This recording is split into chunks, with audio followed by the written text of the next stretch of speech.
2 వేరు. సరే. అయితే సార్ 'అమృతం' అసలు మా అందరికి ఎంత నవ్వులు పంచేదో మళ్ళీ రీస్టార్ట్ అయిందనేసరికి అదే ఉత్సాహం వచ్చేస్తోంది. అవునా? నాకు అవును. తెలీదమ్మా. రీస్టార్ట్ అయింది. అయ్యో! నాకు తెలీదు. అస్సలు నాకు తెలీదు. నేను నీకు చెప్పానుగా హ్మ్. వాట్సాప్, హ్మ్. Hello, cut. అంతకు మించి ఏముండదు. అస్సలు. ఇంకేముంటుందంటే లైఫ్‌లో ఇంకా రీస్టార్ట్ సినిమాలు అంటే ఎలా? మళ్ళీ వేస్తున్నారు 'అమృతాన్ని.' మళ్ళీ వెయిట్ ఎందుకు? మళ్ళీ ఝాన్సీ గారున్నారు, నేనున్నాను. మళ్ళీ మళ్ళీ చెయ్ ఈ వయసులో మళ్ళీ చేసుకోవచ్చది. అవును. అవును. సో, అంటే ఈ విషయం కూడా మీకు తెలీదా? నాకు తెలీదమ్మా నాకు. ఓకే. హానెస్ట్‌లీ అప్పట్లో మిస్ అవ్వకుండా చూసిన షో అంటే 'అమృతం.' ఓకే. ఎప్పుడొస్తుందా అని ఎదురు చూసాం. చిన్న పిల్లలుగా ఉండేవాళ్ళం అప్పట్లో మేము. సో, మీకప్పుడు 'అమృతం' చేస్తున్నప్పుడు ఎంత సరదాగా అనిపించేది? చూస్తున్న మేమైతే కడుపుబ్బా నవ్వుకునేవాళ్ళం. ఆళ్ళందరూ చాలా టాలెంటెడ్ ఫెలోస్. హ్మ్. గంగరాజు గారు గాని, గంగరాజు గారి మిసెస్ గాని, కీరవాణి గారి మిసెస్ గాని, హ్మ్.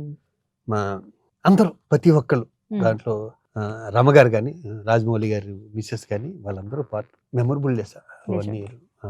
చాలా చాలా నాకు ఎన్ని సినిమాలు చేసినా కూడా ఇప్పటికీ అమెరికా ఎళ్తుంటే సార్ మాకెప్పుడన్నా ట్రస్ట్ బస్ట్ అదొస్తేనండి హ్మ్. మేము వెంటనే నేను ఇది పెట్టుకుంటాం అమృతం అంటారు. అంటే ఆ పాటొస్తే చాలు. 'ఒరేయ్ అవునవును. ఆంజనేయులు' అని స్టార్ట్ అవునవును. అవ్వగానే అవునవును. వచ్చేస్తుంది. ఆ సక్సెస్ మేమప్పుడు పెద్ద ఎంజాయ్ చేయలేదు. దాని తర్వాత ఎంజాయ్ చేసాం. హ్మ్. అవును. ఎక్కడికెళ్ళినా మాట్లాడుకునేవాళ్ళు.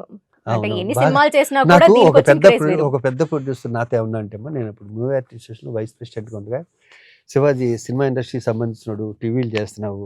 హ్మ్. మీది 8:30-9 ఏదో టైం వస్తుంది. హ్మ్. ఏ ఆ టైం ఏమో సెకండ్ షో పడుతుంది. సినిమా దెబ్బతింది. మొత్తం అందరూ సండే ఏమో టీవీ కూర్చుంటున్నారు. హ్మ్. నువ్వే చెప్పి ఏదైనా చేసి దాన్ని కొంచెం అటు ఇటు మార్చయ్యా. హ్మ్.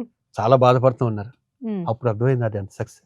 అంటే దానిలో ఉండి మీరు మధ్యలో ఉండి వెళ్ళిపోవటం వెళ్ళిపోవచ్చు నీకో ప్రాబ్లమ్. దాంట్లో అంతే. ఏముందమ్మా. ఓకే.